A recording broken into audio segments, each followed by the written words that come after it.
2024-25 நிதியாண்டுக்கான யூனியன் பட்ஜெட்டை நிதியமைச்சர் நிர்மலா சீதாராமன் தாக்கல் செய்ததை அடுத்து பட்ஜெட் குறித்தான சாதக பாதக அம்சங்கள் பேசுபொருளாகியுள்ளன. பட்ஜெட்டில் கூறப்பட்ட அனைத்தும் நிறைவேறுவது மத்திய அரசின் கையில்தான் உள்ளது என்றாலும் புதிய பட்ஜெட்டில் வேலைவாய்ப்பை ஊக்குவிக்கும் வகையில் 3 முக்கிய திட்டங்கள் தொடர்பான அறிவிப்பு வெளியாகியுள்ளது. உற்பத்தி உட்பட அனைத்து துறைகளிலும் முதல் முறையாக பணியில் சேரும் அனைத்து பணியாளர்களுக்கும் வேலைவாய்ப்புடன் கூடிய ஊக்கத்தொகை வழங்கப்படும் என அறிவிக்கப்பட்டிருக்கிறது.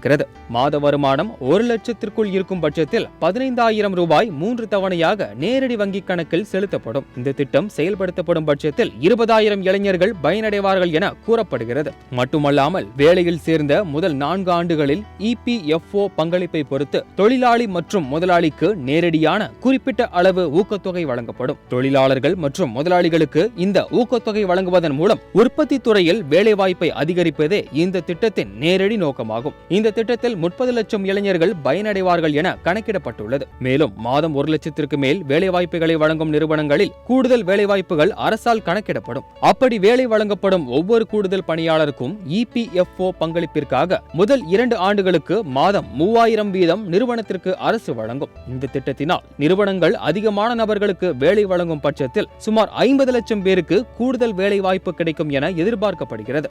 2008 ஆண்டு நிலவரப்படி 5.41% இருந்த வேலைவாய்ப்பின்மை விகிதம் 2024 ஆண்டு முன்னெப்போதும் இல்லாத அளவு வேலைவாய்ப்பின்மை விகிதம் 9.2% உயர்ந்துள்ளது. குறிப்பாக நடந்து முடிந்த நாடாளுமன்ற தேர்தலிலும் காங்கிரஸ் உள்ளிட்ட எதிர்க்கட்சிகள் வேலைவாய்ப்பின்மையை நாட்டின் முக்கிய பிரச்சனையாக சுட்டிக்காட்டியே தங்கள் பிரச்சாரத்தை முன்னெடுத்து வந்தனர். இந்த நிலையில் தற்பொழுது கைமீறி போய்க் கொண்டிருக்கும் வேலைவாய்ப்பின்மையை சரி செய்ய பட்ஜெட்டில் வேலைவாய்ப்புகளுக்கு முக்கியத்துவம் வழங்கப்பட்டுள்ளது குறிப்பிடத்தக்கது.